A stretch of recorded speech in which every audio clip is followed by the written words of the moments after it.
É legal você ter um passado e ter uma história pra contar, porque isso forma a sua personalidade, assim. A única coisa que eu acho é muita perca de tempo, essa nova geração fica só se inspirando nas coisas lá fora. Os caras sabem o nome de todos os dançarinos lá fora. Pergunta pro cara quem foi o Canícula, o Luizinho, o João Break, e assim vai, o Bulldoguinho, o Bulldog, e o Falcon, sabe, o Minu. Ou seja, cara, você sabe a história lá de fora, mas daqui você não sabe porra nenhuma.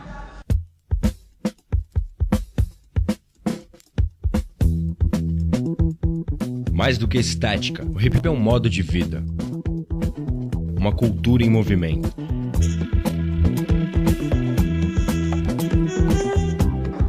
Então isso é sacanagem, sabe? Sacanagem com as pessoas que se doaram numa época que não tinha nada.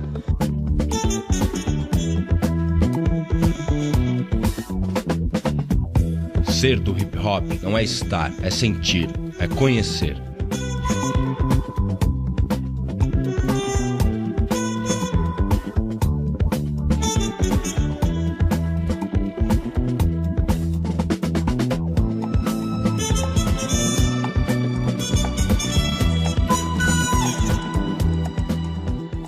Poxa, a gente tem uma história do nosso hip hop que não perde de forma alguma para a história do hip hop no Bronx, que tem tudo a ver, cara. A gente teve as mesmas dificuldades, a gente se começou excluído lá, a gente começou excluído aqui.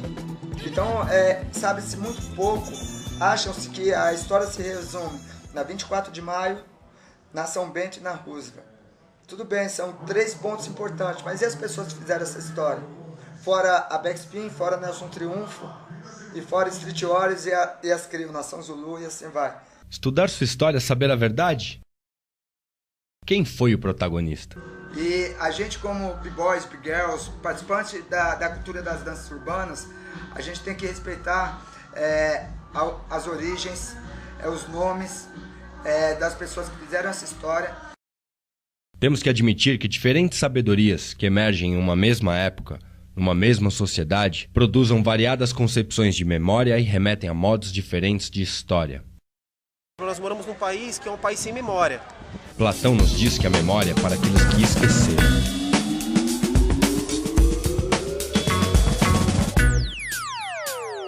Conhecer a história do hip hop não é buscar uma verdade, é sentir as verdades.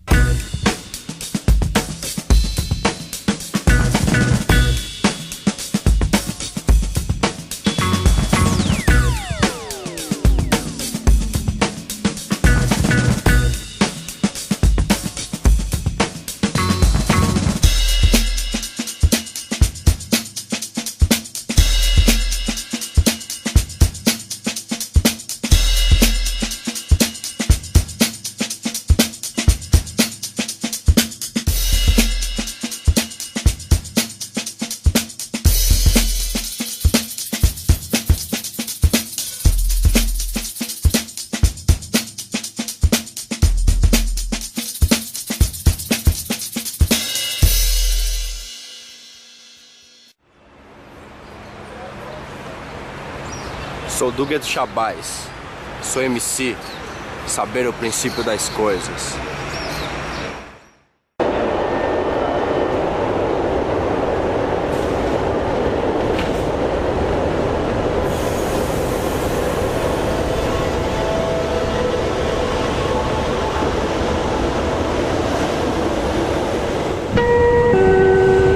Próxima estação, São Bento.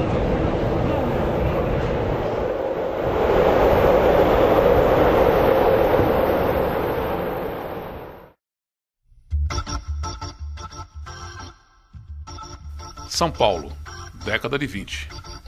O forte cheiro de café vinha dos bolsos dos barões do Ouro Verde de outrora e era sentido por 800 mil habitantes.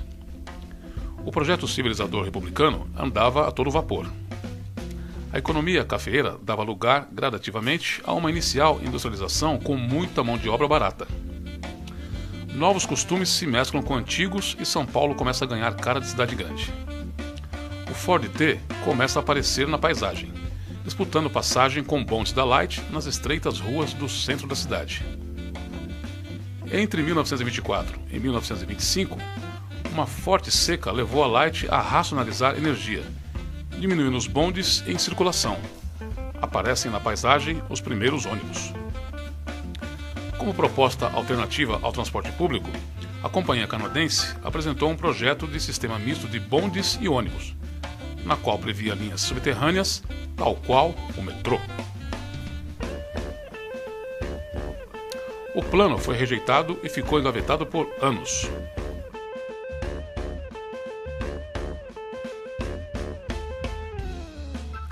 Na década de 40, o projeto de metrô foi levantado novamente. Contudo, não decolou. Neste momento, a construção deste moderno meio de transporte virou bandeira. Afinal, o metrô era símbolo de progresso. Na década de 60, havia no mundo 33 metropolitanos em funcionamento, 38 em construção e algumas ditaduras em andamento. São Paulo estava no caminho certo. Com custo total de 1,2 bilhão de cruzeiros, advindos dos cofres públicos da Prefeitura, do Governo do Estado e de 62 bancos acionistas, o trecho Saúde-Jabaquara foi inaugurado em 1973. Figueiredo Ferrez, então prefeito, discursava sobre a obra colossal brasileira. A presença do presidente era imprescindível. E foi das mãos de Emílio Gastão Médici que São Paulo entrou nos trilhos do progresso e avançou com velocidade, assim como os grandes centros urbanos do mundo. A cidade mudou, o mundo mudou, o ritmo mudou e as relações humanas também. São Paulo saboreava o doce do progresso com o custo amargo do desgosto. Longe na distância, mas próxima no tempo, Nova York era o modelo. Consumo, luxúria e vaidade. Um sonho de verdade, mas que compartilha do mesmo amargo da modernidade. Similaridade, afro-latinidade, criatividade. A cidade mudou, o mundo mudou, e o urbano ganha nova face. É nesse contexto que uma nova cultura nasce. As culturas nascentes da diversidade, ao sul do Equador, se tornam a grande novidade. Distantes na geografia, mas bem próximos no tempo, os guetos se comunicam e comungam de identidade. Nos anos 80, São Paulo já se destacava como uma das maiores metrópoles da América Latina. E o centro da cidade não era somente local de negócios e comércio. Era também ponto de encontro de diversas culturas urbanas.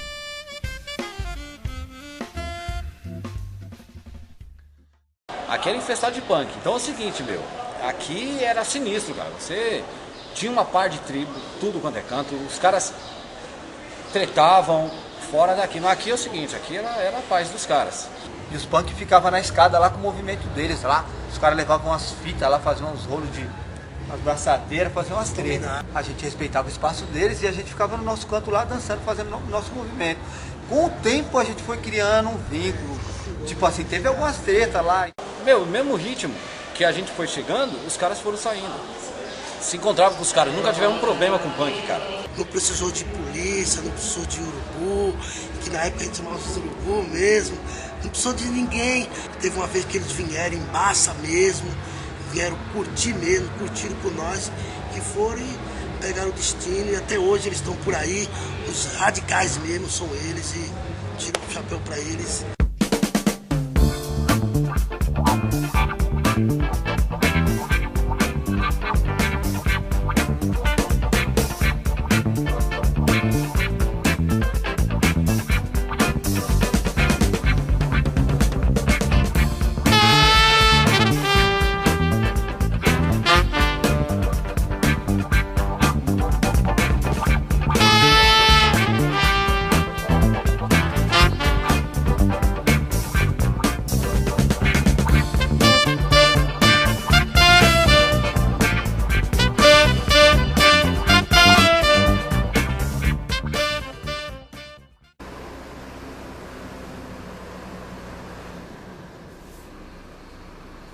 Memória. Propriedade de conservar certas informações.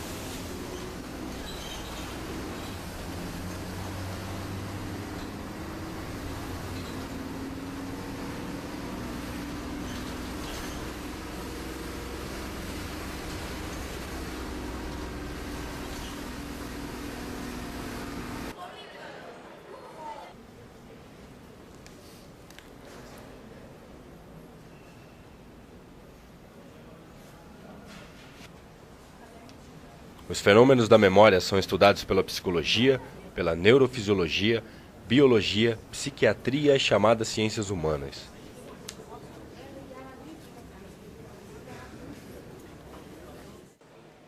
A memorização é resultado de um sistema de organização. Uma organização que permite a nós, seres humanos, armazenar dados. Neste momento, a linguagem cumpre um papel fundamental e contar uma história torna-se uma função social. No princípio foi assim. Inúmeros adolescentes que estavam antenados frente ao televisor, como no momento sublime, indescritível e infindável, não conseguiam piscar.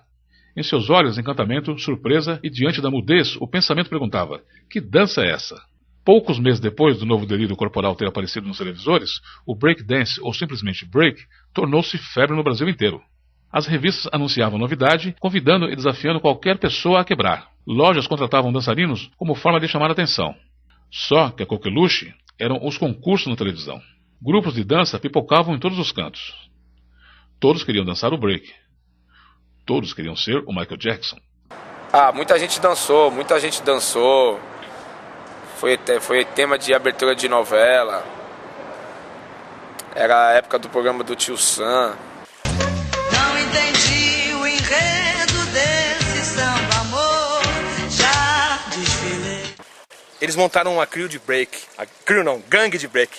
Tremem break. E foi ali que eu montei a minha primeira mixtape, cara, no deck, que eles queriam dançar e nós montamos uma sequência de músicas. Então eu vinha lá com o Frantic Situation, do Arthur Bambata, aí eu parava na pausa, já metia uma outra na sequência e foi na pausa, eles tocaram com fita cassete e ganharam o campeonato de break dance. Montamos o The Masters Boys Break, né, de 83. Desculpa, velho. The Master Boy Break. Foi foda, né? Da hora, cabuloso. Entendeu? Dragon Break, Yellow Flash, era o nome dos grupos da época, né? É até engraçado, mas é verdade. Preferíamos tirar o The Masters Boys Break muito, blá blá blá blá, colocamos uma coisa básica e bem original, gangue de rua. No Rio de Janeiro, na Baixada Santista, em Recife e em São Paulo, os dançarinos chamavam a atenção. Em São Paulo, um garoto com apenas 18 anos de idade ganha destaque.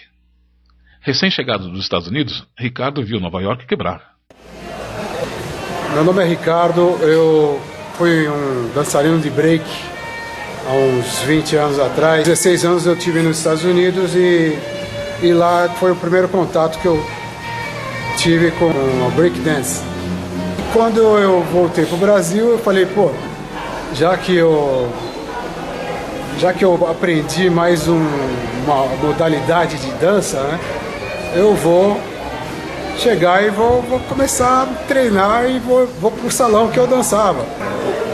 Aconteceu o seguinte, eu acabei participando de uma festa e conheci o nosso amigo Ricardo aí fazendo um negócio que todo mundo que estava na festa ficou meio abismado, né, com o que ele estava fazendo, né? E eu fui um. E quando ele acabou de fazer aqueles movimentos, eu fui o primeiro cara a chegar nele e falar, cara, que negócio é esse? Que dança de louco é esse aí? Beto, Adilson, Laércio e Francisco, com idades entre 14 e 16 anos, trabalhavam na feira. Foi dançando break que chamava a atenção do público para a banca. Talentoso, o quarteto produzido por Mr. Sun lançou um disco em 1984. Não foram os únicos. Electric Boogies, as gatinhas do Buffalo Girls e o original Villa Box também deram sotaque tupiniquim para a música eletrônica que fazia o corpo quebrar. Nos salões, academias e na televisão, o break era a sensação. Mas como na sua raiz, a rua foi o grande palco.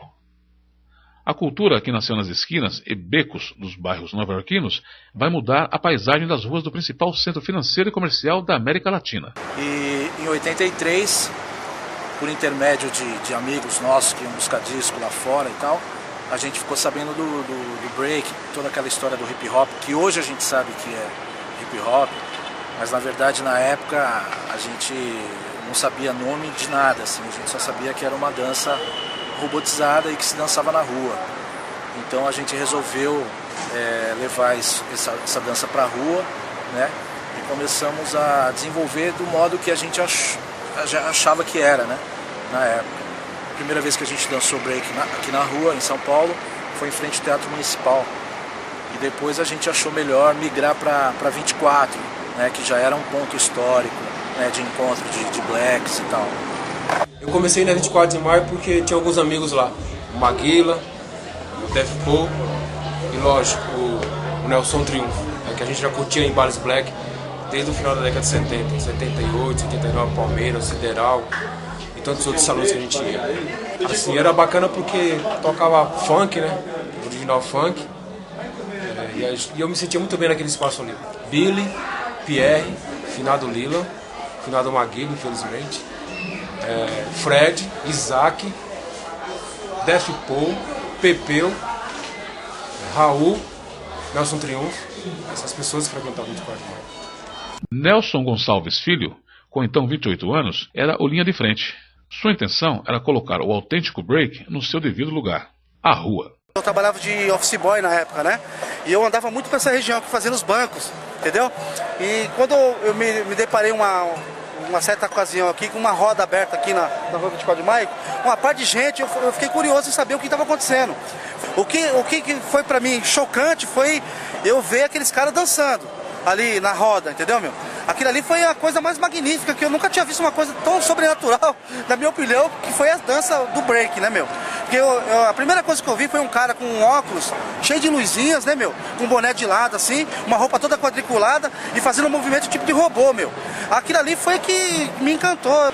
Quando eu cheguei na Dom José de Barros, com a 24 de maio, pra mim foi onde nasceu o break pra mim. Foi a primeira vez que eu vi o Nelson Triunfo. Eu tinha matado aula lá no Senai, fui pra lá, vi aquela roda aberta, o André tava dançando lá, Raul, tinha o Charles, o Paul, o Billy, o Fred, uma rapaziada lá, tudo dançando. E eu cheguei na roda, eu queria dançar, todo mundo olhando e tudo mais. Aí eu cheguei pro Nelson, primeira vez que eu tinha visto ele na vida, eu falei, ô cara, tô dançando essa roda aí. Ele falou, ó, espera só um pouco aí. Aí o pessoal dançou, caramba, quatro. Quando a roda terminou, você passava o chapéu, tinham pego dinheiro, caramba, quatro. Não tinha mais ninguém olhando, ele falou pra mim, ó, dança aí. Não, agora eu não quero, não tem ninguém olhando. Pô, eu queria dançar pra todo mundo me ver. Aí ele fez assim, o Nelson fez assim, ô Mendes, na minha roda eu preciso saber, meu, quem é que tá entrando. Eu falei, você tá me testando? Então, peraí. Malandro, desci no chão, saí rodando a milhão. Parei assim, a hora que eu levantei, ele fez assim, ô Mendes, qual é o teu nome? Eu falei, meu nome é Jackson. Ele falou, não, teu nome é Jack. As coisas que aconteciam na rua era engraçado, porque às vezes vinha uma pessoa da Rede Globo contratar a gente para fazer uma abertura na novela, de repente vinha a polícia, enquadrava todo mundo, e mão pra cabeça, tira a roupa aí, Nelson. Foi até engraçado que a polícia foi dar uma geral na gente e falou, você aí, tira a roupa aí, baixa todo mundo, tira a roupa.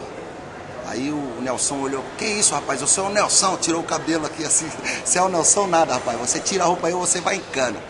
E, cara, e fomos atrás desse filme nos jornais, procurando todo, e aí na outra semana seguinte ia estrear esse filme. Cara, foi um rolê pra achar esse filme no cinema, né, cara? Fomos no Ipiranga, fomos lá em Pinheiros. E nesse dia que nós fomos no Ipiranga, foi até no Cine Aurora, agora é um cine pornô lá. Puta, cara, foi muito legal porque nós vimos o filme, acabava o filme e todo mundo queria ver como é que era feito aquele negócio do giro de costas, moinho, né, cara? Tesoura que nós chamávamos na época, eu não sabia os nomes, né? No filme do Beat Street, uma vez teve racha dentro do cinema, porque não tinha lugar, dançou no carpete. Beat Street eu assisti das 10 da manhã às 6 da tarde no Cine Hits, comi minha marmita gelada que eu fazia Senai, cabulei a aula do Senai pra ir assistir, mas pra ver o dia inteiro. Saí de lá de dentro com a cabeça a milhão virada, que, meu, eu queria fazer o que aqueles caras faziam, que, meu, era uma arte. Na época, quando eu comecei, eu comprei 2 vídeos pra poder duplicar Beat Street, né, pra não ficar dependendo de locadora. E eu mandei fazer um agasalho pra mim na época. Mandei costurar lá em Perus, num lugar muito longe, cara. Eu acho que hoje eu não saberia ir. Eu lembro que eu peguei o trem aqui, fui até lá, encontrei uma costureira que fazia o agasalho, costurava e tal, com tecido, acho que é o tecido elanca, que era um que deslizava legal, e eu mandei fazer do estilo Beat Street, cara. O Beat Street eu assisti umas 5 vezes. É a mesma coisa que eu falei, identificação, né? Eu falei, pô, os caras que loucos, tá dançando break, os caras louco, eu fiquei assim, hipnotizado pelo negócio da dança, da rua, do som, né? Foi uma iniciação à cultura mesmo, assim. Ah, sei lá, me dá agora uma... Como é que fala o nome? Uma nostalgia, assim, de que me dava uma sensação de liberdade, assim, sabe? Quando eu vi os caras dançar e vi os caras juntos, eu me sentia livre, assim. E é o que eu sinto hoje, né? Na época nem falava b-boy, né? Era break, tudo era break. Pop era break dance, era o rótulo mesmo, muita gente não gosta. E era break pra tudo, lock era break, b-boy era break, pop era break, tudo era break. O brasileiro também evoluiu o break. Graças à capoeira a gente colocou saltos, coisas que não tinha na dança. Então, através da nossa criatividade, a gente imitava o Homem Primata, a gente imitava, lançamos o estilo do Marionete.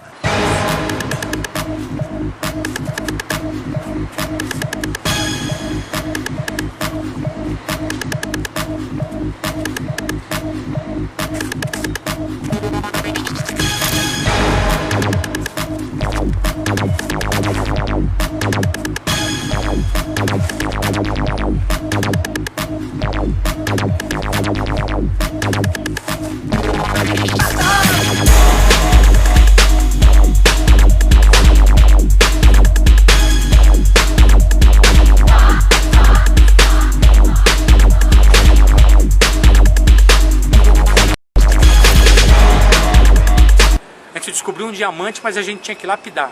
A gente teve que reinventar o break, porque o break foi inventado nos Estados Unidos, mas não teve ninguém que veio de lá pra cá na época pra gente poder treinar e pegar a fita dos caras e assistir. A gente via eles dançando uma ou outra vez num clipe e a partir daí a gente teve que inventar o break no Brasil, reinventar ele aqui para o Brasil. Ainda bem que naquela época a gente não tinha muita informação vinda de fora, que daí desse jeito o nosso break foi puro. Ele veio da alma mesmo. João Break. Esse foi o cara que teve a ideia de fazer um ponte na São Bento. Aí o irmão dele, o Luizinho, trovou um cara da minha turma na época, nós éramos os Furious Breakers. Aí ele deu um toque pra esse parceiro meu e nós colamos lá na São Bento. Tava começando o point. Os caras falaram, vai começar um point no sábado. Putz, nós colamos. Tinha muita gente, tinha o João, o Luizinho, o Serginho, Goianinho lá de Jundiaí, uma rapaziada, alguns de Guarulhos, alguns da Zona Leste, Zona Sul, assim, mas não eram muitas pessoas. O movimento estava só começando ali naquela época. Eu e meu irmão participava de uma gangue que na época chamava Dynamic Bronx, lá no Bom Retiro. A gente treinava dentro de uma igreja de padres. E aí teve uma época que o padre disse que a gente não podia continuar treinando lá, porque lá, como um lugar sagrado, né, atrapalhava um pouco as visitas das pessoas que vinham participar. Aí a gente conseguiu, através do metrô Liberdade, do metrô da Tiradentes, dentro do espaço que tinha umas cabines de telefônica, e lá a gente conseguiu treinar todos os sábados ali, e junto com essa mesma gangue. E até que chegou um momento que o pessoal de segurança do metrô pediu para que a gente se evacuasse do local, né? E aí a gente saiu na caminhada dali da Tiradentes e fomos até o metrô São Bento. Quando a gente chegou lá, a gente se deparamos com alguns punks, que a gente teve que fazer os caras entender qual era o nosso movimento. Eu, meu irmão e o pessoal do Brazilian Break, como talvez o meu irmão não tenha citado isso para você. O Brazilian Breaks eram uns caras também que curtia lá no Bom Retiro junto com o Dynamic Bronx, né? Isso aí foi em 1985. Pô, naquela época, quando começou, foi eu, meu irmão, mais esses meninos aí que era da Dynamic Bronx. Depois apareceu o pessoalzinho de Jundiaí, o Baianinho. E teve um outro pessoal também da Nação Zulu. Apareceu a Backspin.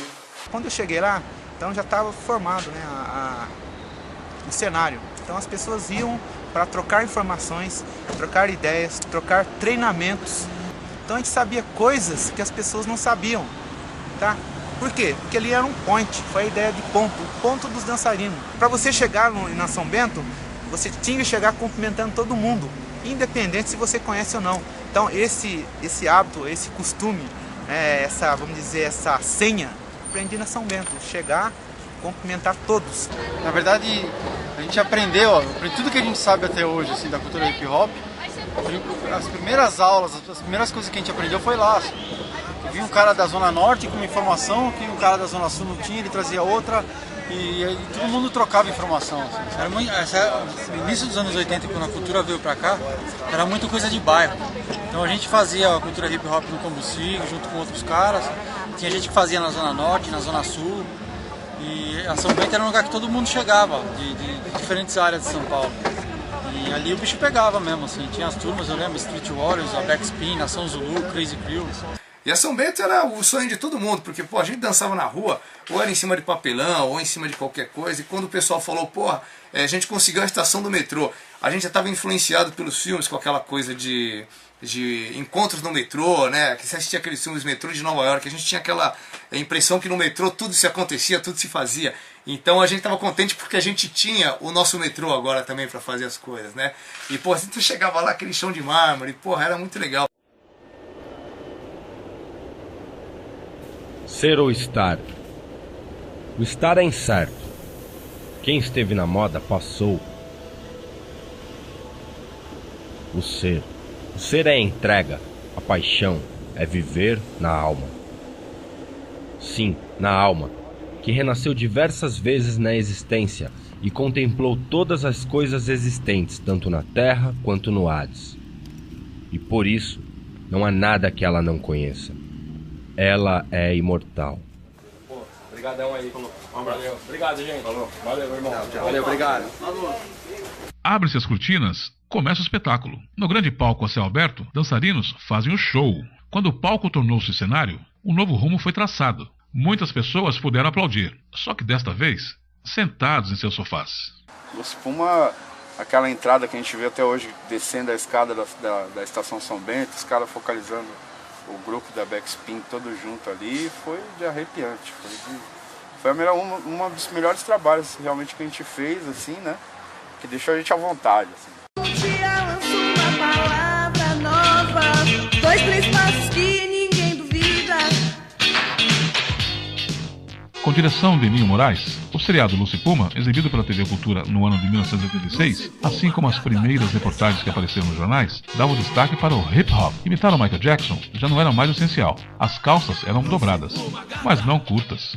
Bom, enfim, do Lucy Puma, nós em homenagem, como nós participamos do Lucy Puma, o Canal 2 pagou para todo mundo, os dançarinos, mais ou menos 20 dançarinos de breakdance na época, para a gente participar da festa em homenagem ao Lucy Puma lá no Rio de Janeiro. Naquele dia, quem estava era o DJ Malboro. E era assim, era 20 mais ou menos, porque juntou Nação Zulu com a Backspin, contra de 20 a 25 dançarinos de breakdance contra os 60 cariocas. 7 anos depois, a coisa já estava em outro patamar. Foi uma época, tipo 92, muita gente estava parando de dançar para cantar rap, para virar DJ. E a São Bento estava esvaziando. Aí nós fizemos a primeira mostra nacional de hip hop. Quem apoiou a gente foi o Guerra 10, Instituto da Mulher Negra. Quem apoiou a gente foi o DJ1, certo? Ele apoiou a gente, Taíde. Depois, quando a gente já estava com a ideia, já em andamento. Foram 4 meses correndo atrás da parada, sem recursos, sem experiência. Colocamos mais de 30 turmas para dançar, mais de 5 mil pessoas para assistir. Passou em todos os canais de televisão. Parecia os gols da rodada. Quando eu vi um Xerox dizendo Festival São Bento, tinha, esse papelzinho é muito legal, ele continha dizendo assim, falava, ó, encontro, vai ser um festival, não é racha, não é batalha, não é competição, não é nada, é um festival. Onde as cruzes vão se apresentar, fazer um showzinho, fazer o que quiser, você tem tantos minutos para fazer o que quiser. Aí lá tava dizendo assim os critérios, as exigências, que eram, tinha que usar agasalho igual, ou uma roupa igual, do caralho, isso, tipo, mano, isso é crew, isso é as gangues mesmo, é isso aí, é rua. Quando eu saí do metrô, a minha crew, do vagão, primeiro que no vagão tava cheio de gente já vindo pra cá. Isso já era, caralho, você ficava assim, pô, que coisa incrível. Imagine como que vai estar lá isso, gente vindo de tudo quanto é lugar do Brasil. Quando eu cheguei na São Bento, aquele festival, aquele monte de TV e tal, então foi uma coisa impressionante pra mim, sabe? Eu fiquei meio... o que tá acontecendo e tal? Eu me lembro como se fosse hoje, meu, dá até arrepio quando eu penso ali na Praça Patriarca, a gente descendo a rua São Bento, e o som já estava alto, dava para ouvir o som pulsante. E quando a gente chegou na São Bento, tinha carro, um monte de emissoras de televisão, Globo, Record, e a gente descendo aquelas escadas, gente do Brasil inteiro mesmo, crios de todos os lugares. Para nós, né, uma nova visão do que é o hip hop. Foi da hora, certo? E ali marcou, é o marco da segunda geração de b-boys da São Bento. Porque os gringos, os rappers, quando as grandes equipes traziam os primeiros rappers americanos para vir cantar aqui no Brasil, não tinha um que não queria conhecer São Bento, porque falava assim, onde tem hip hop aqui? Porque não é só o público, né? Porque o cara ia cantar e tinha, sei lá, 5, 10, 8, 10, 12 mil pessoas no Palmeiras ou em outros lugares que eles levavam para os caras cantar. Os caras queriam conhecer a cena. E a cena do hip hop sempre foi, a base eram os b-boys. O Brasil todo descia pro Sudeste para vir ver o que estava acontecendo. Eu vim de Goiás, Goiânia, já no interesse de conhecer São Bento, que eu vim para São Paulo. Quando eu cheguei aqui em um domingo e passei a semana inteira pensando em ir para São Bento. E no sábado eu cheguei lá sem conhecer ninguém, mas estava de agasalho Adidas, identificado como b-boy. E comecei a conversar com um, com o outro. Eu lembro que minha primeira amizade aqui foi o finado Cranícola, que era um cara muito importante aqui para São Bento na época, o cara da velha escola.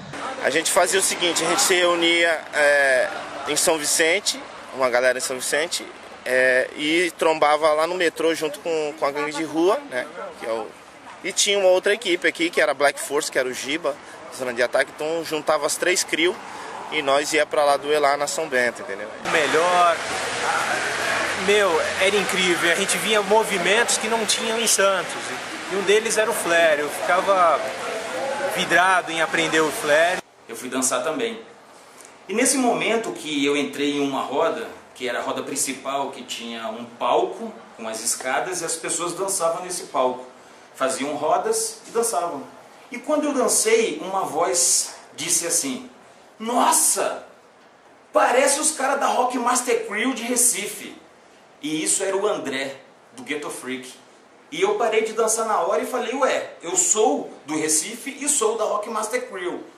E o André fez, nossa, não acredito, cara. Eu sou de Caruaru e moro já há alguns anos em São Paulo e vocês venceram um campeonato lá na minha cidade e vocês foram muito originais, vocês foram muito B-Street. Então, sou b-boy André, desde 85, sou fundador da Crew Ghetto Freak. Né? Conheci a São Bento em 86. A primeira impressão da São Bento foi no disco que eu recebi lá em Pernambuco, que o meu colega o Arlindo comprou, que se chamava Hip Hop Cultura de Rua. Foi através dele que eu conheci os grupos de MC, que era o Taíde, o Jack. Eles tinham tirado algumas fotos na São Bento. E aí eu falei pra mãe, eu quero conhecer a São Bento. Falei pra minha mãe falou assim, espera você ficar um pouco de maior. Saí de Minas em busca dos meus ideais, abandonando amigos, famílias e muita coisa deixei para trás. Em 85 todo mundo sabe que tudo acabou, a moda acabou e na minha cidade eu fiquei sendo o único cara a continuar dançando. Na época eu tinha 12 anos em 85, né? Quando comecei em 84 com 11, 85 parou tudo.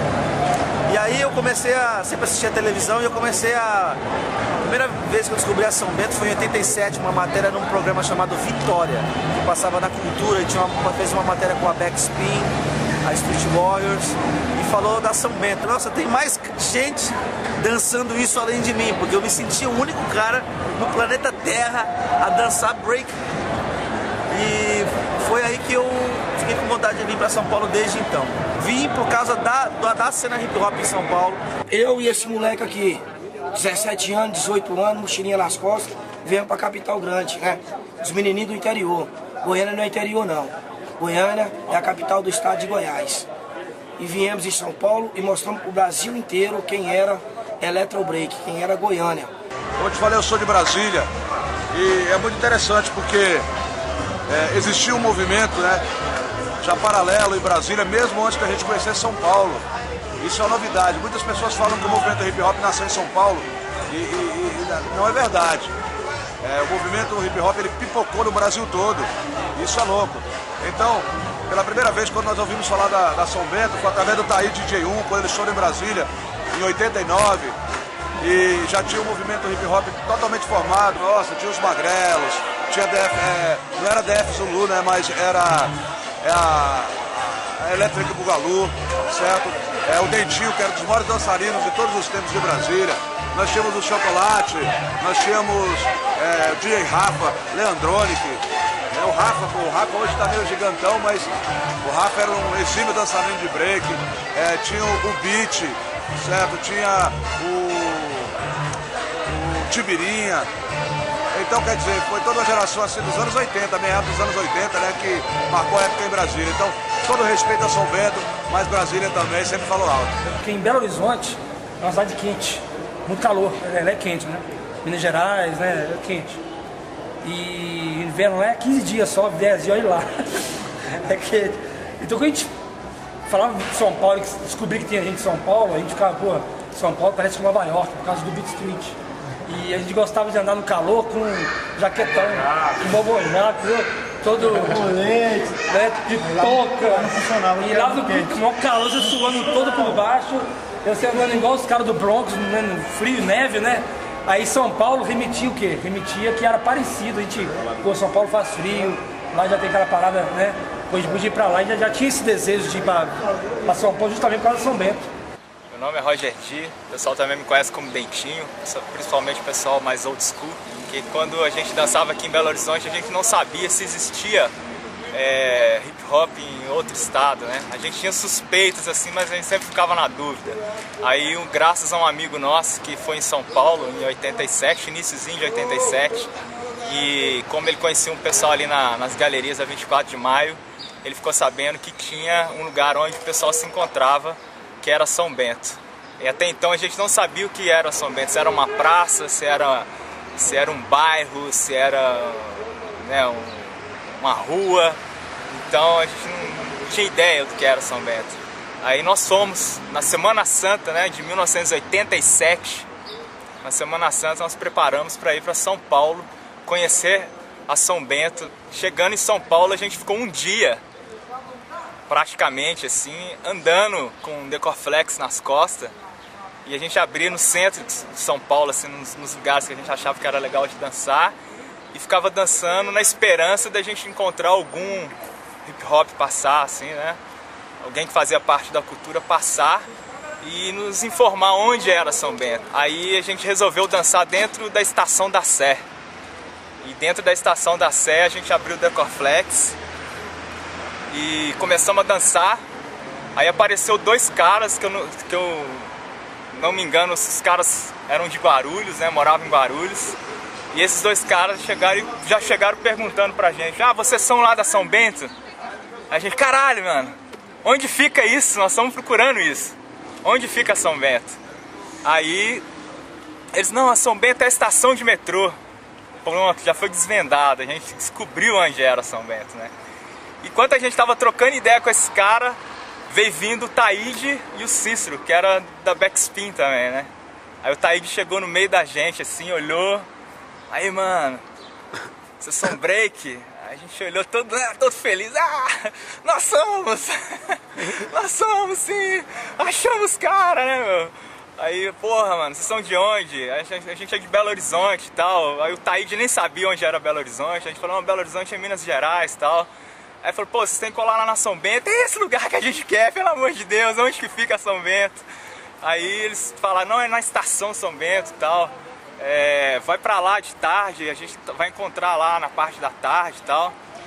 Nessa ida que a gente foi pra São Paulo, foi do meu grupo Break Crazy, foi eu, o Ronaldo, champion de Bafo Bafo, o Seu Monco, que é Cleiton o nome dele, o Ronaldo Linguiça e o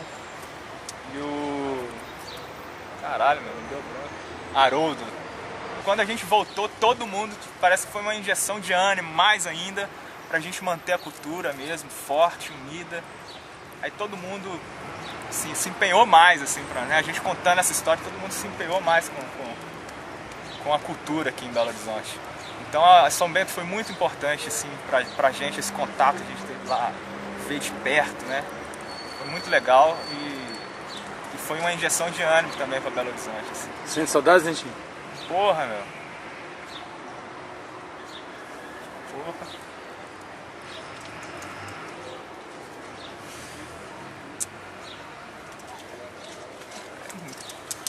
Caralho.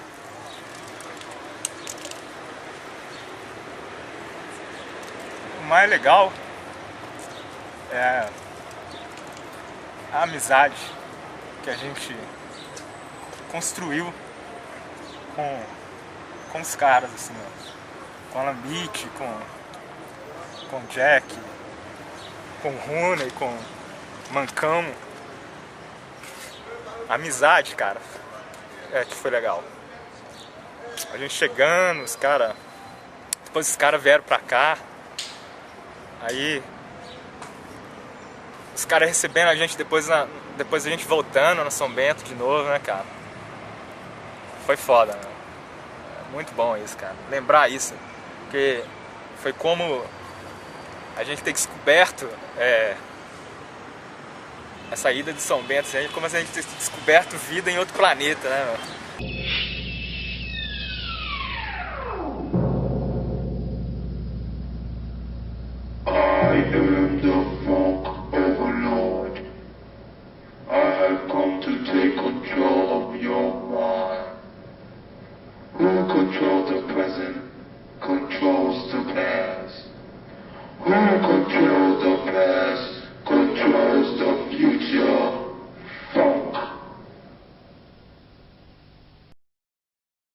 O que é preciso esquecer para que uma sociedade torne-se míope a sua própria história? O esquecimento, virose que ataca a essência do ser, é um ato social. Não apenas um fenômeno espontâneo provocado pela passagem do tempo. Quando nos esquecemos da faculdade de esquecer, naturalizamos o esquecimento e o tempo passa a ser o que o mantém. Desnaturalizar o esquecimento é um exercício para não se apagar a memória coletiva e não deixar a alma enferma. De 93 para cá, mudou muita coisa, mas uma coisa não mudou, o compromisso que a gente tem de passar a informação adiante. Se hoje você não tem mais aquela pasta com um monte de papel, leva seu notebook, velho. Então você imagina, a gente não tinha internet, a gente mal tinha um telefone, tinha fax. Só que a gente não tinha contato com os Estados Unidos, com o Japão, com a Ásia, com a França, com a Inglaterra, com nada. Então, para nós importar um livro, demorava 5 anos. Uma pessoa ir para fora, quando a pessoa fosse, ela possivelmente podia comprar um livro. Então, assim, quando eu tive o acesso ao Sprechen Art, que foi em 95, o livro foi lançado em quase 4 anos antes, foi lançado em 90. Então tem uma passagem muito grande de tempo. A gente, para ter informação, era muito difícil, era muito cara. Antes, se você tivesse uma fotinha, você tinha um grande patrimônio. E cada um levava sua fotinha, cada um levava seu patrimônio. E só era tesouro porque você podia compartilhar com mais pessoas. Na verdade, a curiosidade me trouxe a São Bento. Queria saber quem que existia por trás dessa cultura.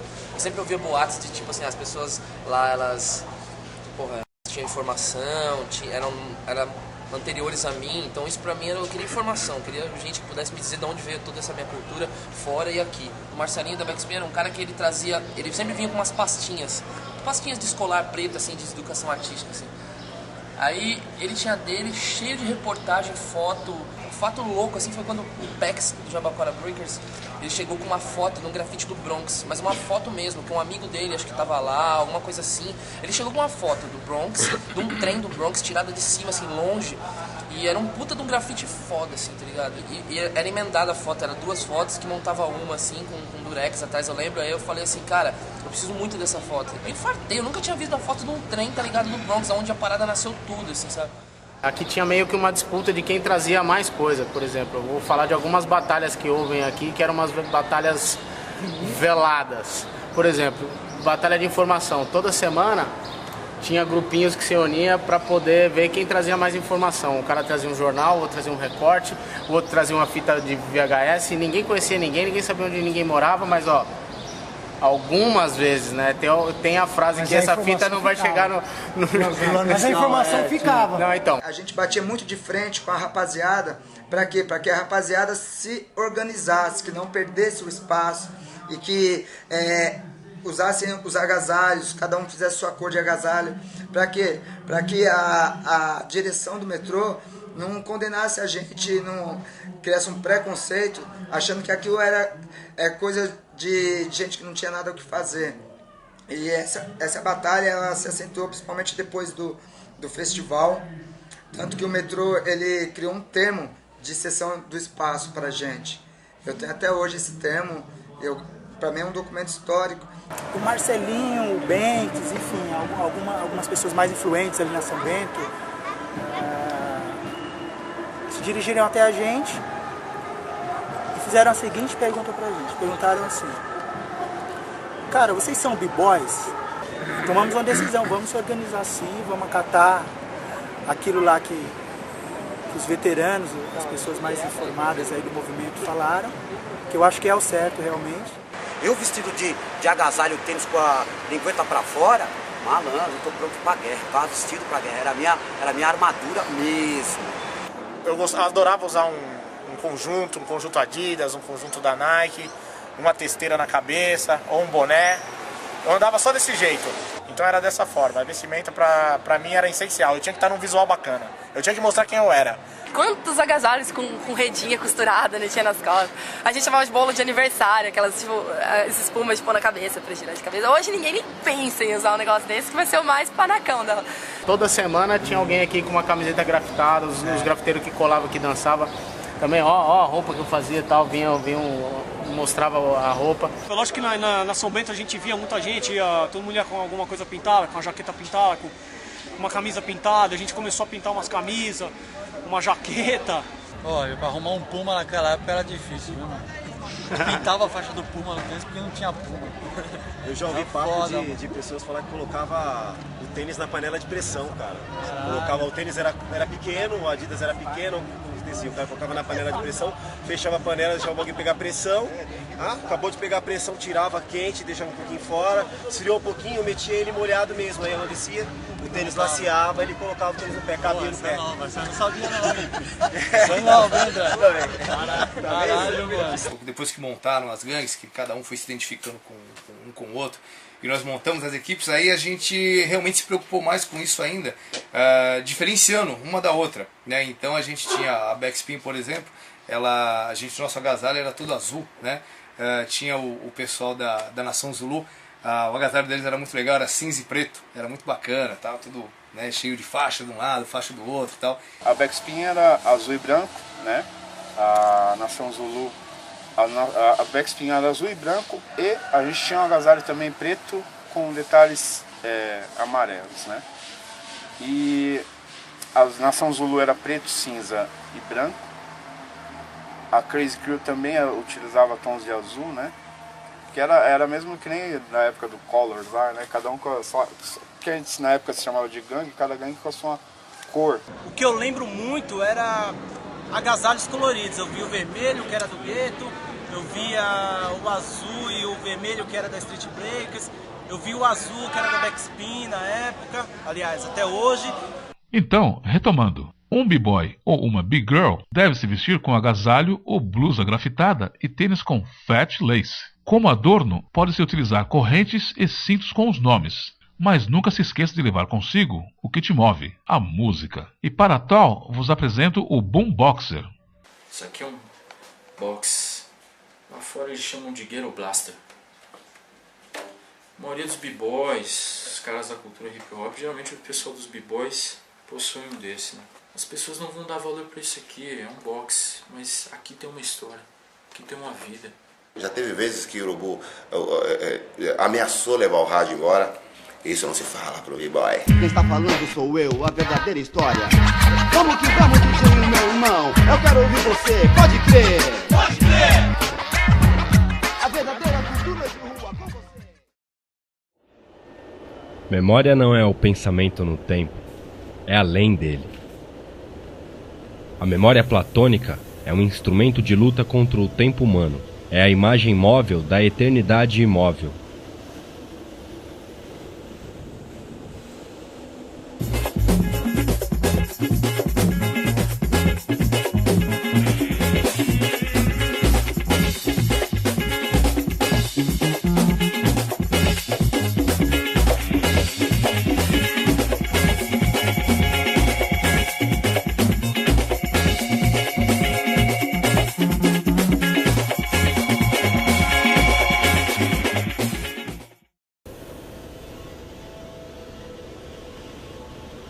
A essência de uma cultura é alma. Quando ela se encontra com a dos indivíduos, o legado é perenizado.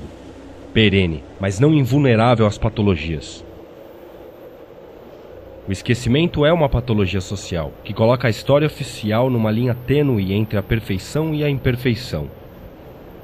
A reminiscência é a chama que aquece a alma em sua enfermidade.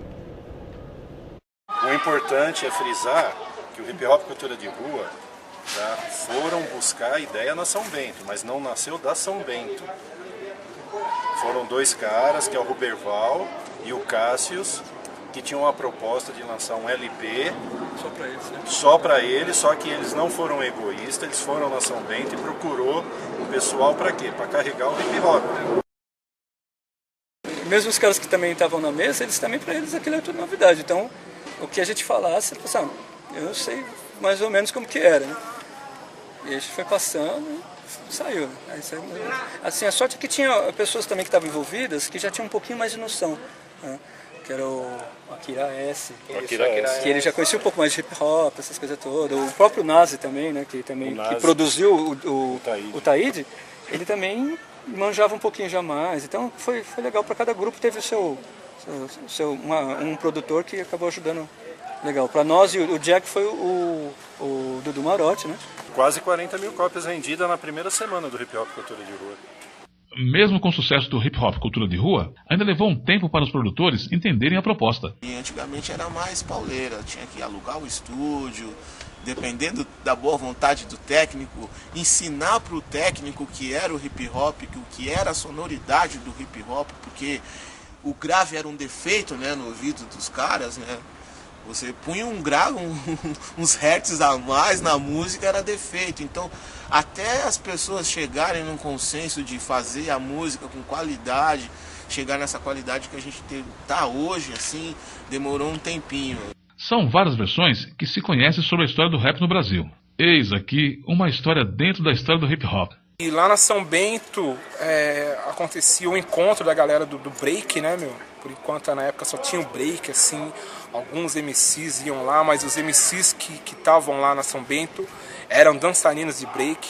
Mas eu não posso nem falar assim, que eu frequentei a São Bento por causa do rap, né? Embora meu grupo era um grupo de rap, era pela dança. Porque eu não comecei com rap, eu comecei com a dança, né?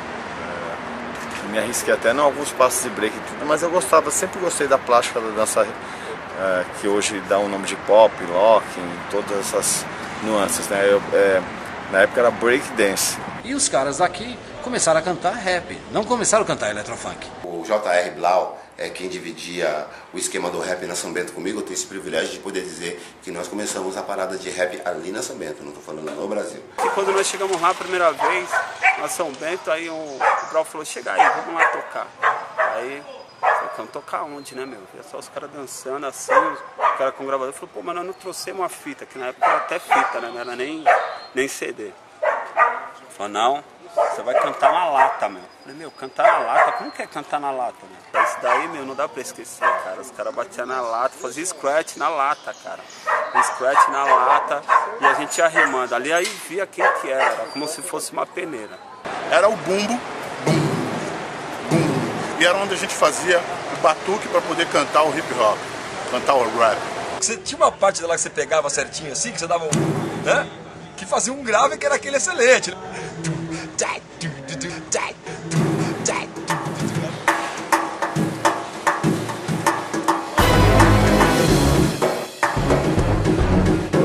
Irmão, se eu cheguei a acompanhar, eu não sei. Eu sei que eu posso dizer que eu era um dos caras que começou a bater na lata do lixo. Praticamente foi os que comecei a bater na lata do lixo. A fita é que nós não tinha rádio.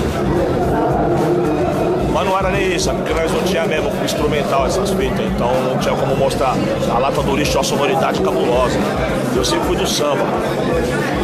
Então já reuni uns 3, 4 maloqueiros em volta da lata, tinha uns maninhos de Guarulhos. Chamava Fantastic Force. Eram meus amigos lá. E eles gostavam dos meus rap. O legal da lata de lixo é que, na verdade, as pessoas, elas começaram com uma brincadeira e essa brincadeira se tornou séria. O nosso som tomando conta, invadindo sua casa? E se esse som estourar? Problema? Sim, problema. O rap incomodou muita gente, subverteu a ordem e virou destaque. E é inevitável falar a respeito. O grande divisor de águas do hip hop foi a junção da Zona Sul com a Zona Norte, que foi quando Mano Brown e o Ice Blue, BB Boys na época, se juntaram ao Ed Rock e o KLJ e formaram o grupo Racionais MCs. Segura a bronca que essa aqui eu não falei pra ninguém. Estou ficando injuriado, vou dizer o que tem. Faço os conceitos que essa gente tá fazendo por fazer, falando coisas realmente não tem nada a ver. Dizem que os rappers de São Paulo fazem letras sem sentido. Isso é um grande engano, nunca sequer nos ouviram. O Grandmaster Flash e o Melle Mel da história nacional. Foi Taíde e DJ1. A música rap cresceu demais. Foi perseguida, porém um dos seus maiores nomes não pôde acompanhar o processo. Pode até falar pra mim que o primeiro foi isso, foi aquele. Pra mim ele foi o primeiro. Eu não vi ninguém fazer rap antes de... Qual que é o nome dele, irmão? J.R. Blau. Nunca vi ninguém fazer rap antes dele, principalmente de improviso. Se teve alguém, me desculpe a minha ignorância, mas eu não vi. Na rua, eu não vi. E isso foi em 85, 86. Depois veio o Taíde fazendo alguma coisa, o Pepeu mostrou alguma coisa gravada na Bandeirantes, acho que foi o primeiro a gravar alguma coisa assim. O rap do Sebastião lá. O rap do Bastião. Mas na rua mesmo, fazendo de improviso, foi J.R. Blau. Que é o Flávio Paiva Júnior, J.R. Blau, ou Júnior Blau, alguns, meu primo. O Blau já era um amigo de infância, amigo de escola. Então assim, nós éramos vizinhos de rua. Ele morava numa travessa em Pinheiros, eu morava na outra. J.R. Blau no negão palmeirense do Vila Madalena. Você acredita? Já era peça rara, Preto G5, retinto. Ele era palmeirense, ele era radical, ele era defensor do rap cru, rap raiz, puro, sem mistura. Um dos caras que eu sempre tirei o chapéu pela sua postura era o J.R. Blau.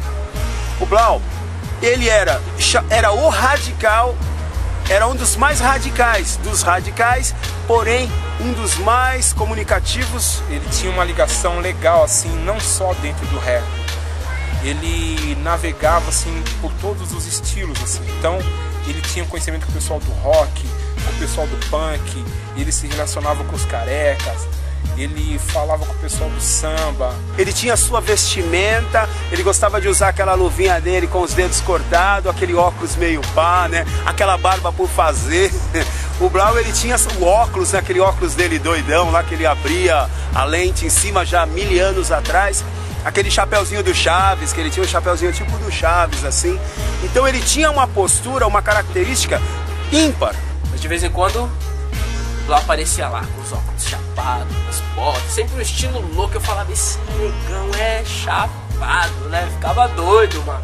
Ele sempre foi meio sério, ligado? O grande poeta do hip hop, né? Porque ele trabalhava o real com a fantasia e transformava isso tudo em poesia. Mas aí eu fiquei muito mais amigo dele fora da São Bento, né? Como parceiro, de escrever algumas letras, dele levar as ideias do Blau dentro do movimento. Era uma coisa impressionante no sentido que ele tinha uma visão do lance do que viria a ser. Ele estava um tempo à frente do que era o rap, né? O cara tinha uma mente fantástica, ele era dinâmico em tudo que ele fazia. Infelizmente foi uma perda. Não, porque eu estava viajando no meu balão e aí eu estava em cima da não sei o que lá, e ele ficava viajando o mundo inteiro. Mas de onde você tirou essa informação, Blau? Pô, vocês ficam aí trocando informação toda hora e vocês não sabem que há hip hop no mundo inteiro? Não tem, mano. É só em Nova York, só no Bronx e só na São Bento. Não, mano, você precisa viajar. Viaja no meu balão. Aí ele vinha no improviso. Não, porque o meu balão passava por cima do oceano, ia pra África. Na África tinha os negros e não sei o que lá. Você tá achando que ele inventava as coisas. Ele sempre levantou a bandeira do hip hop. Então esse é tipo um título que ele tem assim que acho que outro MC não tem, não. Vamos lembrar de uma coisa. Desculpa, André, mas lembrei aqui agora que você falou. Ele tinha uma música que era assim: eu sou b-boy. Tu é b-boys, ele é b-boys, nós somos b-boys. Nós somos b-boys, somos da rua. Eu sou b-boy, tu é b-boy. Ele é b-boy, nós somos b-boy. Eu sou b-boy, tu é b-boy. Ele é b-boy, nós somos b-boys. Nós somos b-boys, somos garotos de rua. Mostramos para o mundo que a história continua. Daqui a pouco, passa o Blau cantando. Ele cantou uma música que chamava Faz Scratch no Fogão. Eu olhei, eu fiquei doido, meia-noite, mais de meia-noite, minha mãe dormindo pra ir trampar, eu fiquei doido, eu fui acordar ela, falei, mãe, o Júnior tá na televisão. Dr. MCs, Dr. J, MCA, DJ Smokey D, dedicam esse rap à memória de J.R. Blau, que se encontra em um outro plano de vida. Irmão, nós e todos que te conheciam, desejamos que você descanse em paz.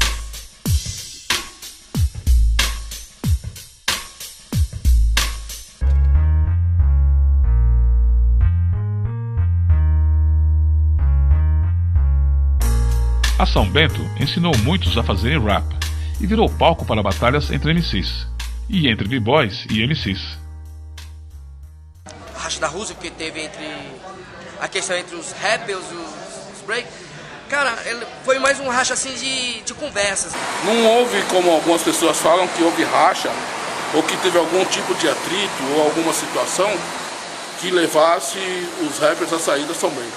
A ideia do Blau, como eu disse que ele era visionário, era fazer várias São Bentos. A São Bento começou a ficar muito lotada, entendeu? E o pessoal era um mesclado de rappers e de breakers, né? Então muito do pessoal que dançava começou a virar MC. Só que daí, tipo assim, os MCs começaram a aparecer aqui também na São Bento. Não dançavam, mas vinham aqui curtir com a gente, vinham aqui, entendeu? Fazer parte da história. E aí o que acontece?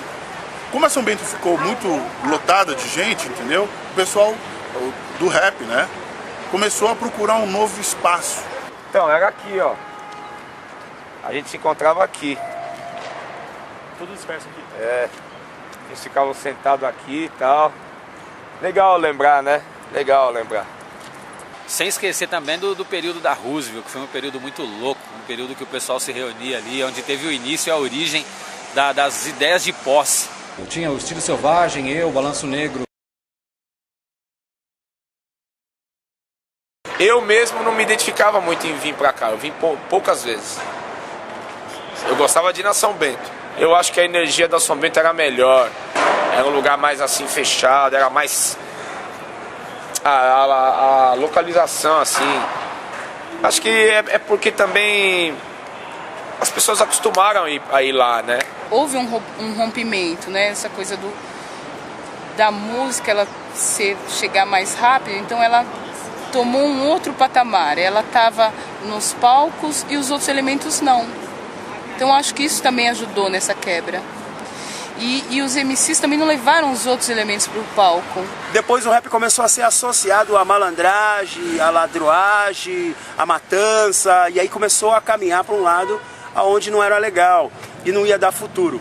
Então eu preferi me ausentar, me afastei, partir para outro caminho e deu no que deu, né? Hoje a gente sabe o que está acontecendo. Recordar é viver.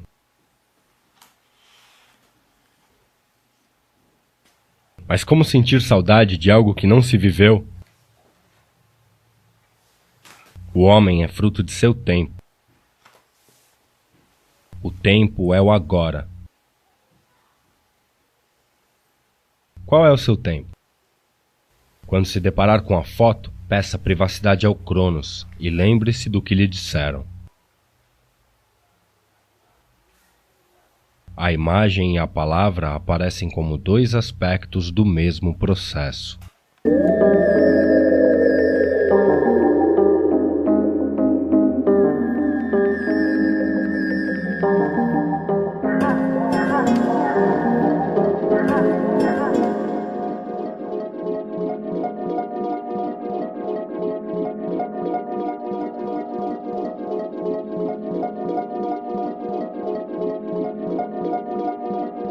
E começou a ser frequentada por mulheres também, né? As meninas que iam dançar. E de certa forma ficou até mais florido, o ambiente ficou legal, bem bacana. Era tudo muito novo, né? Praticamente nós duas meninas e o resto vários meninos. E tinham outras 3 meninas que eram as meninas que andavam com o Taíde, né?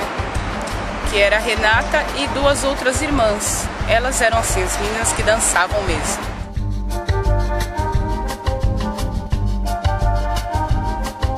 via mulher em nenhum lugar dançando, eu não via mulher nenhuma interessada em dançar na época. E foi aí que eu conheci com o tempo o Taíde e começou a namorar e eu entrei na Backspin. Os Jabaquara Breakers, também tinham muitas meninas. Tinha o Jabaquara Break Girls, de tantas meninas que tinha. O nosso grupo é feito só de mulheres mesmo. E acho que as outras mulheres que dançam, começando o movimento agora, elas deviam se unir um pouco mais, sabe? Happy Girls. Nunca existiu o que eu quero dizer. Nem para mim, muito menos para você. Amigo não existe, amigo não presta. Amigo só serve pra jogar conversa. Eu tinha mil colegas, amigas pra valer. Vou contar uma história e vocês vão ver. E eu não tinha noção do que era tudo aquilo ainda, sabe? Eu era pequenininha, eu era menininha, não tinha muitas mulheres assim como hoje, mas as mulheres que tinham, elas eram tratadas com igualdade mais que hoje, assim, eu acredito nisso. Assim. A Beth também, ela dança hip hop, né? Então eu queria que você, como você começou a dançar? Como você teve a ideia de dançar? Eu sempre quis aprender, né? Aí eu não conseguia ninguém que me ensinasse. Aí eu conheci um menino, ele começou a me ensinar. Comecei a aprender e tô até hoje. Faz tempo que você frequenta aqui a São Bento? Faz 1 ano e pouco. 1 ano e pouco? Então dá uma mostra pra gente aí, vai lá.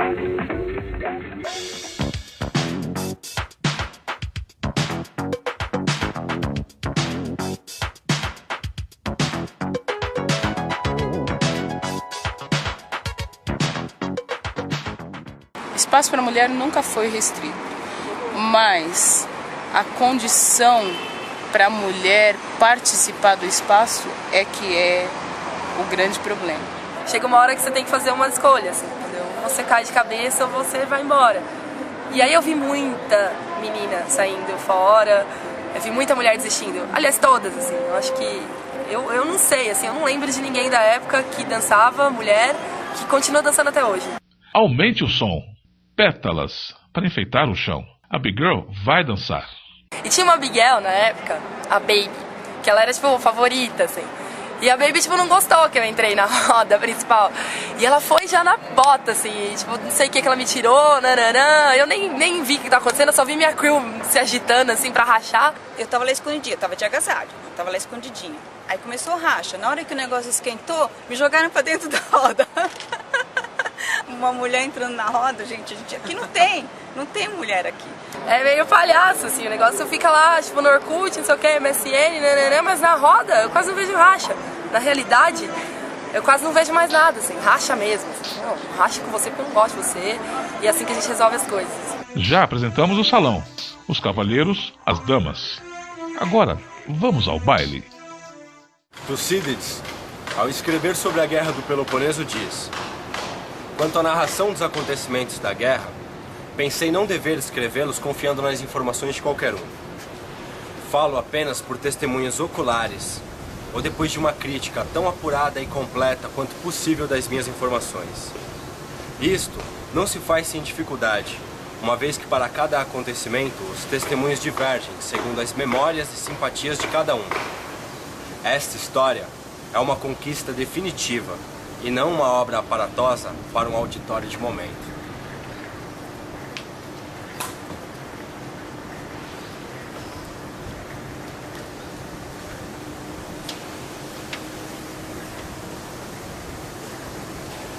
Porque tinha aquela coisa de...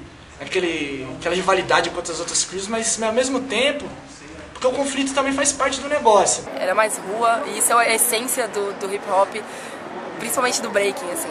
É dali que a gente veio, é da rua, é da gangue, é da encrenca, assim. Esse ranço, eu acho que é natural, assim, da nossa essência, do b-boy, assim. A São Bento tinha uma magia no ar, que é difícil de descrever. Para todos os amantes do hip hop, o sábado era sagrado. A sede de informação, o desejo de ser, de aprender, de superação, eram os combustíveis dessa geração. Só que nem tudo eram flores e encantamentos. Até porque não teria graça. Lá não era a escolinha da titia Teteia. A gente não pode dizer que era um mundo maravilhoso, não. A gente tinha muitas intrigas, brigas por nada. A gente era também, talvez, acho que a gente era muito imaturo. Todo mundo era muito jovem. Eu tinha 18, tinha moleque lá com 14, 15, 16. A geração da São Bento que eu cheguei foi essa. Não ia até 25 anos no máximo, as pessoas que frequentaram lá. Talvez por causa dessa imaturidade, a gente brigava muito, discutia por nada, por causa de fita, por causa de imagem, por causa de recorte de jornal, quem fazia certo, quem fazia errado. Existia muita separação. Antigamente, na época da São Bento, não tinha essa de você chegar e falar, ó, chega aí, vamos, aprende isso aqui. Os caras tinham muito ranço, ninguém queria ensinar ninguém, era cada um por si. Eu rolei no chão com o maluco lá, o tripa do Jabaquara por causa de uma touca, cara.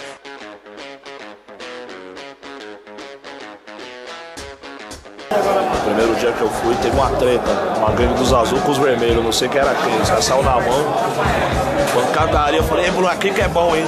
E tinha o tal do Capeta, né, que dançava lá também, O Capeta tinha uma gangue grande. E eu via lá, uma vez eu lembro de um racha que eu vi lá com o pessoal de Goiás, que não foi fácil não, cara. O pessoal lá, da turma do PEX, que o negócio não foi fácil não. Eu não quero mentir, mas eu acho que saiu uns burros, cara. Eu acho que saiu um burro. As 4 gangues que, as mais importantes tiveram. Backspin, Street Warriors, Nação Zulu, Crazy Crew. Os maiores rachas que tiveram foram entre essas 4. Era tipo assim, o time A do negócio. Meu, Crazy Crew. O pessoal da Crazy Crew, a gente já rolou até paulada e pedrada, meu, no Ibirapuera.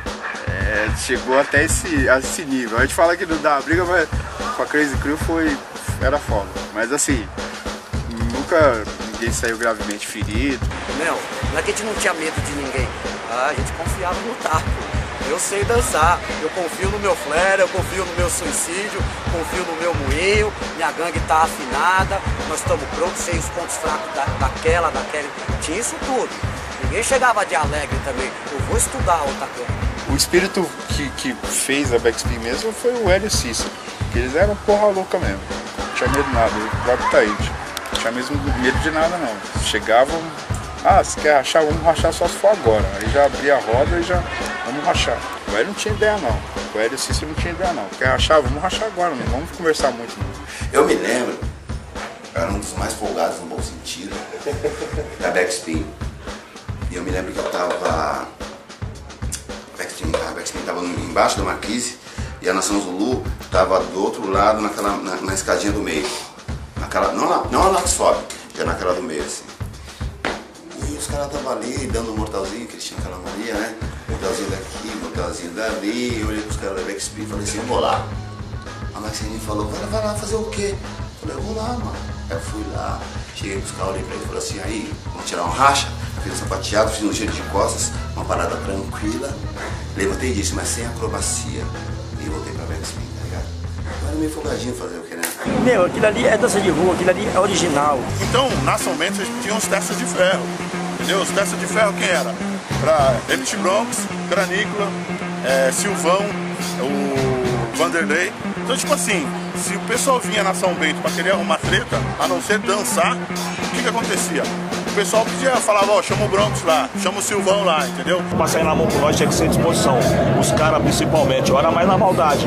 Nós já vinha da rua, os caras da lutador mesmo. Os caras hoje eles fazem vale tudo. O Silvão faz vale tudo. Monstro. Ele arrumou uma treta no lugar que ele deu um murro no cara, o cara voou uns 8 metros, mano. Pá, acabou, mano. O amor e o ódio caminham lado a lado. Mesmo com os testas de ferro, o maior conflito foi aprender a lidar com as diferenças. Bom, Renegados era um lance que a gente tinha no projeto de modificação. A São Bento era muito fechada. E o lance do Renegados foi uma união de 3 equipes, né? Foi a Dynamic, a Get Freak e a Break Mania em si. Nessa época eu não era da Break Mania, eu era do Get Freak. E a gente se uniu a questão de trocar informação, trocar passos de dança entre nós e tal. Porque quem chegava na São Bento naquela época se sentia excluído. Ou você conhecia alguém, ou você dançava e já estava no meio da roda, ou você era, digamos, um renegado. Então essa foi a ideia. E ser um renegado na época pra gente era ser contra tudo que era contra o hip hop. Talvez seja esse o motivo que a gente brigava tanto, arrumava tanta confusão.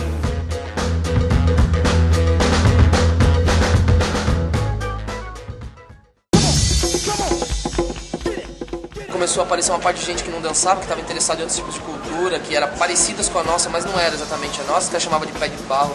Os moleques gostavam de fazer move, só move, não era da cultura, não era de fazer realmente a dança, não era hip hop. Assim. E se eu não me engano, posso estar errado, mas quem começou com esse papinho de pé de barro, eu acho que foi, não foi só ele, mas um dos, foi Marcelinho Backspin. Chegava pra mim toda hora, falava de pé de barro daqui, pé de barro dali. No início até achava que era pedir barro pra alguém, né? Não que era pé de barro, achava que era pra pedir barro. Até que a gente começou a se entender nesse assunto, aí eu vi qual é que era do pé de barro. Na época, rapaz, você tinha que dançar bem pra não ser chamado de pé de barro, tinha que grafitar muito bem pra não ser chamado de pé de barro, e tudo que era pé de barro era ruim, comédia. Eu nunca fui pé de barro. Eu acho que não tem que dançar só por dançar, certo? E a São Bento ensinou isso. E os caras da antiga, que mostravam isso, tinham uma certa dificuldade com a molecada nova. E eu era uma dessas molecadas novas. Até porque gerou um lance do pé de barro. Ah, tem os pés de barro e tem o style.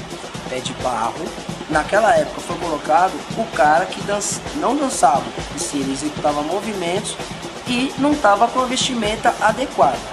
A maioria dos caras que começavam naquela época, que gerou o pé de barro, não tinha condições, ele vinha na condição que ele podia. E já uma galera que já tinha um conhecimento a mais disso, já vinha num agasalho, mais inspirado no filme, The Street. E a gente, como era do contra, fizemos camisetas, nós somos pé de barro. Tá entendendo? Já pra gerar mais polêmica ainda. Já que tá falando que nós somos pé de barro, então a gente vai assumir que somos pé de barro. Quem era? Ah, na época tinha muitos nomes, né? Que frequentava São Bento, como Tanzinho, Frigé, Pelota, Dario, Tique, o Dedé, eu que tava também nessa bomba, Chuchu e outros caras que dançavam na época, eu também não vou conseguir lembrar de todos. Mas tinha uma galera muito grande, entendeu? E a gente montava esse time, essa turma. O Careca também, lógico. Porque até então pra nós, que só fazíamos move, que era só movimentos, power move, tinha uma visão de que o break era aquilo. Nunca foi o break. Aquilo que nós fazíamos era um dos itens do b-boy. Eu lembro que tudo isso teve um fim. A gente, uma época, foi vetado aqui e fomos dançar em frente ao banheiro do Vale do Anhangabaú aqui. Ficamos quase 2 anos dançando ali, 1 ano e meio aí. Foi uma luta, ali só ficou quem gostava, ficou pouca gente. E depois foi aí depois voltamos pra cá uma época, provisoriamente. A gente ficava guerreando entre os guardas e a gente pra dançar, os caras paravam. A gente depois teve uma época que só podia ir em cima do palco. E foi dali pra frente, acho que meio que teve períodos e nunca mais teve São Bento em si. As pessoas não vinham pra cá e tinha garantia de que ia ter um monte de gente dançando. Sempre tinha uma outra crew, Resistência, os caras da Resistência, SB, Renegados, Brickmania, Bricks in Wars, tinha um monte de gente na época, assim, que vinha, Backspin, viu? Vários caras, a molecada nova aparecendo na gueto. A gente perdeu o espaço, resumindo. Todo mundo voltou pras vilas e foi treinar. Não existiu nenhum lugar que realmente você fala assim, virou um ponto de encontro. Existia eventos isolados, teve muitos eventos isolados, que conseguia reunir um pouco de gente, mas realmente um lugar onde se encontrava, nunca teve mais, infelizmente. E fomos assim, cada um foi procurando um espaço, um lugar para dançar, porque a pessoa que gosta mesmo da dança, ela não vai parar. Não tem um lugar, a gente procura outro, não tem som, a gente dança através das palmas, não tem palma, a gente improvisa um box, leva as pilhas, e assim, tá no sangue do B-Boy, da Miguel.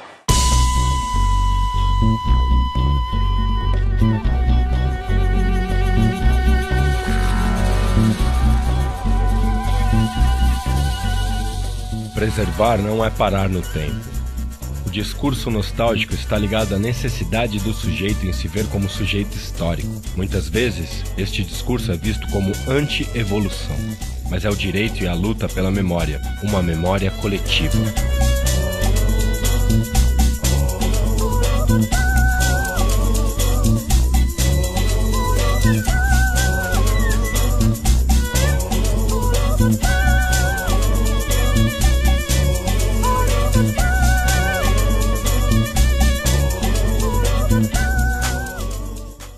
Começar a falar em saudade. Saudade é pouco.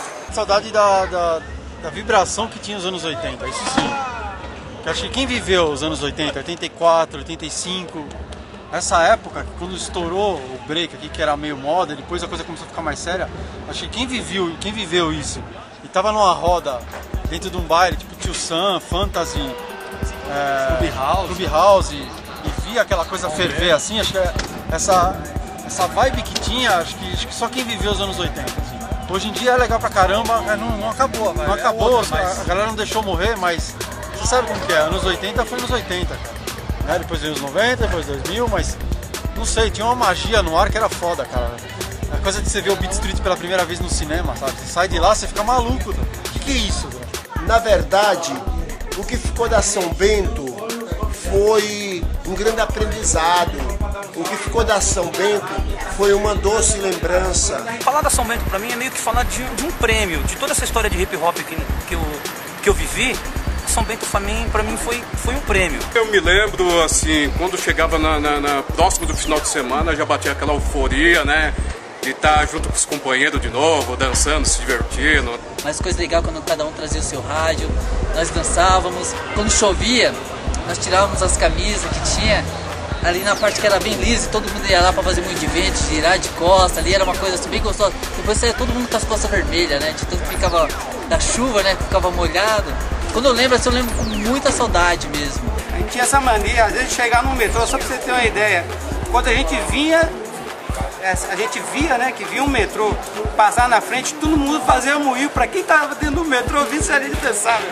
Não vou dizer que eu sou paga-pau não, mas eu gostava de ver o André dançando, o Silvio dançando, Taíde dançando, DJ nos Scratch ali, nossa, é muito bom lembrar dessa época. Mas é uma coisa assim que marcou muito. Hoje, quando se fala de São Bento, vem uma dor no peito e uma alegria ao mesmo tempo. Agora, é muito gratificante saber que eu fiz parte dessa história. Eu gostaria muito de ressaltar aqui a alegria que a gente sentia, eu creio que todos sentiam, antes de chegar na São Bento. Chegar no metrô Tiradentes, o coração já começava a acelerar. Era uma coisa que não tinha como a gente segurar. Quando eu pisei lá em 1989, foi uma coisa assim mágica. Assim. E quando chegou na São Bento, que ele colocou o rádio, que ele deu play, que fez aquela roda, cara, você sabe o que é ser se feitiçar, você se apaixonar por uma coisa, do nada, você fala, não, é isso que eu quero aprender. Só conheci a São Bento depois que eu vi o clipe, Nada Pode Me Parar, aí eu fui procurar saber o que era, onde que estava acontecendo aquilo. Então as primeiras vezes que eu fui na São Bento, na verdade eu fui pra ver o que estava acontecendo. Eu não, como a gente sabe, quando a gente chega num espaço, numa roda, num circo, a gente tem que ter o respeito com os que já vêm antes, com os mais old school da parada. São Bento para nós era o nosso santuário. Ali ninguém podia mexer, todos os punks, o pessoal das outros grupos não entravam ali, sempre se entravam com respeito, porque ali foi nosso lar, o nosso point, né? Quando eu me sentia fraco, quando eu via alguém melhor do que eu, quando eu via alguma manobra que eu não sabia, eu tinha que ir na São Bento, que era o templo. Eu tinha que chegar lá, nem que eu ficasse sentado o dia todo, olhando os caras dançar. Ali eu aprendi a ouvir as músicas, a gostar do ritmo, de ver os caras dançar, alguém começar a fazer beatbox, alguma molecada do lado querer cantar alguma coisa.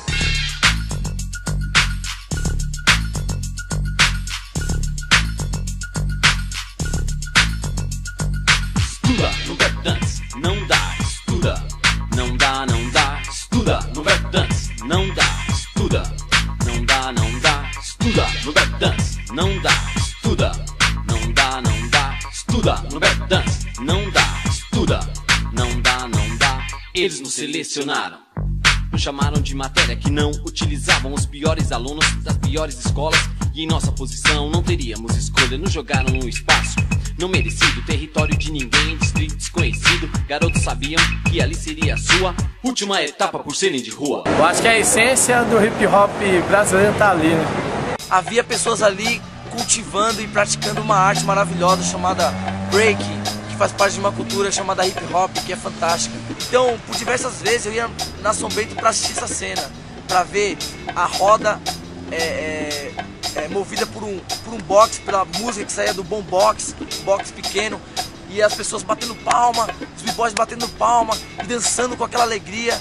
Na minha vida, particularmente, a São Bento teve um papel fundamental, porque foi ali que eu pude ver, experimentar o breaking, o hip hop em sua essência. A São Bento tinha uma mágica, que ela fazia o hip hop não entrar na mente só, e sim no coração, cara, na alma.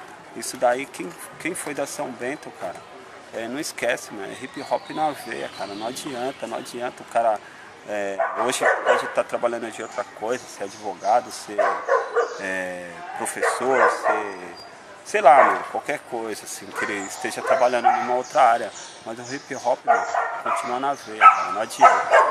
Quem foi da São Bento sabe do que eu tô falando, e quem não foi, pelo documentário vai saber o que foi a São Bento. O documentário Nos Tempos da São Bento vai ser um documentário que veio pra coroar toda essa galera aí que tá no corre há muito tempo aí. Não tem nada que vai tirar isso de mim, entendeu? Eu fiz parte, graças a Deus, de uma história muito importante no Brasil, dentro da cultura hip hop. Eu fiz parte do Largo de São Bento do metrô, onde se encontravam as grandes estrelas do hip hop nacional. Hoje que a gente, né, vê o tamanho da repercussão de tudo isso, né, que aconteceu com a São Bento.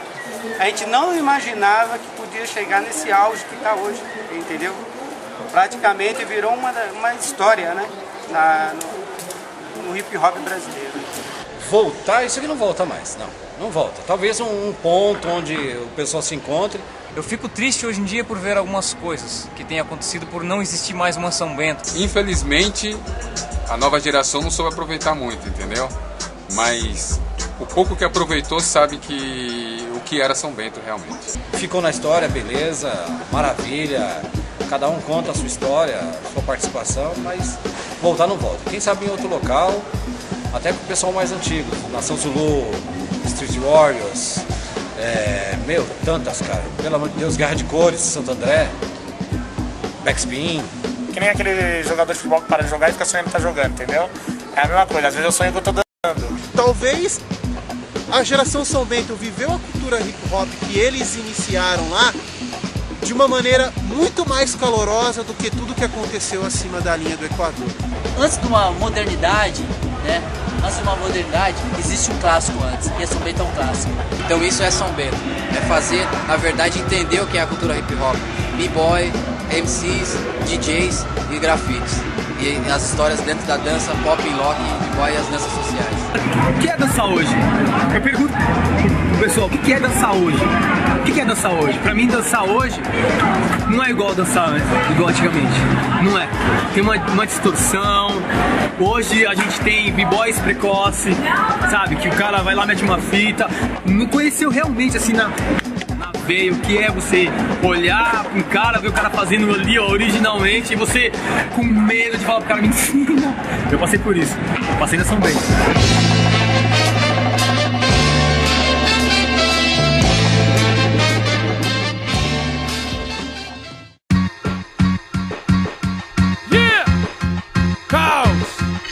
Aí, pra muitos o hip hop morreu, mas pra nós não. Falemos de evolução agora em tempos de paz. Tapas frias, no inferno das misérias gritam regras que destilam.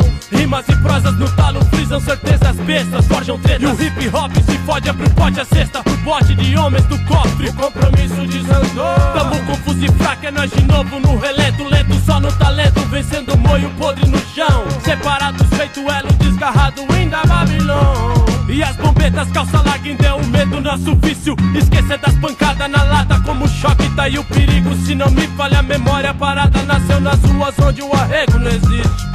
E sua pessoa, mano, é sua conduta. Aí, niggas, eu lembro bem. Valores eram outras, ideologias também. De Maia, Racionais, Pepeu, Jorge Ben. Nós nem pensava em ter 100. Curtia bem, só com tubaína e zamba bem. Moleque de black, cê lembra a favela também. Nas ruas de terra rimava pra L, porém na condição dos irmãos pensava bem. Situação dos preto bom, mano, desde ontem cansei. Saudade daqueles tempos, eu sei. Eventos lotados, bate cabeça, UBC e Ruten Clan. Hoje vejo os corres do passado ao novo também. Experiência ganhei, valorizei, pensei, quase nada mudou. Eu lembro bem, eu lembro bem, né não? Eu lembro bem. O hip hop bate bateu forte como bomba de circulação. Esse ar eu respirei, me trouxe um novo, a revolução. Olhei à frente e vi um horizonte lá longe. Um mundo novo eu senti, um mundo novo eu senti. O hip hop bateu forte como bomba de circulação. Esse ar eu respirei, me trouxe um novo, a revolução. Olhei à frente e vi um horizonte lá longe. Um mundo novo eu senti, um mundo novo eu senti. Aqui Luiz Preto. E pra mim foi mais ou menos assim, ó. Jogado no fundo do gueto, pensando num jeito de resistir. Quando eu escutei primeira vez, logo pensei: maluco, é isso aqui que eu quero. Cê perceber, já tava no exército dos que risca, dos que gira, dos que rima, dos esquivas. Olha só que louco, bagulho trinca, estremece o corpo e chapa o coco. Perifa, quilombola, tá no jogo e nós de novo. Hip hopando pra te blindar, como se fosse um patuá. Pra ideia ruim não te arrastar. Desde a Jamaica, Trench Town, que o rap vive enquanto vários pregam seu funeral. No palco onde as verdes criaram seu mainstream, ovacionaram cair, fecha as cortinas e fim. E o barco é o mesmo e quem também afunda nessas ondas são imagens pobres do subúrbio, eu morro. E como vemos quase nada mais faz sentido, vivo que rimo sem representação, pode passar batido. Da era dos cabra da pedra lascada até agora amenizou, a brasa chapou, viajou e tá trocado pela prata. Entende e vende, sei que quem apanha nunca esquece. Se passou a febre, redenção, enches bandeira, é o teste. De novo não dá, nada no rio vazio e acreditar em valores fetichistas a se espatifar pelo ar. E o caos não me hipnotiza, seguirei nesse expresso. De lá pra cá é um plano só e eu protesto. De lá pra cá é um plano só e eu protesto. O hip hop bateu forte como bomba de circulação. Nesse ar eu respirei, me trouxe um novo, a revolução. Olhei à frente e vi um horizonte lá longe. Um mundo novo eu senti, um mundo novo eu senti, um mundo novo eu senti. O hip hop bateu forte como bomba de circulação.